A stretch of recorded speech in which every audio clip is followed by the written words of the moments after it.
యెహోవా యందు భయభక్తులు కలిగి ఉండుట జీవ సాధనము. అది కలిగిన వాడు తృప్తుడై అపాయము లేకుండా బ్రతుకును. సామెతల గ్రంథం 19:23 ఈ మాట రాయబడి ఉంటుంది.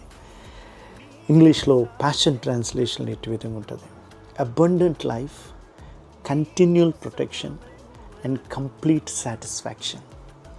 వీటన్నిటినీ ఎలాగూ వచ్చును అంటున్నాడంటే, దేవుని యందు భయభక్తులు కలిగి ఉండుట, దేవుణ్ణి మాత్రమే ఆరాధించుట, దేవుడికి ఇచ్చే స్థానాన్ని దేవునికి ఇచ్చుట అనేది మన జీవన విధానం అయితే, అదే మన జీవన సాధనమై అపాయం లేకుండా తృప్తుడై బ్రతుకునని బైబిల్ సెలవిస్తుంది.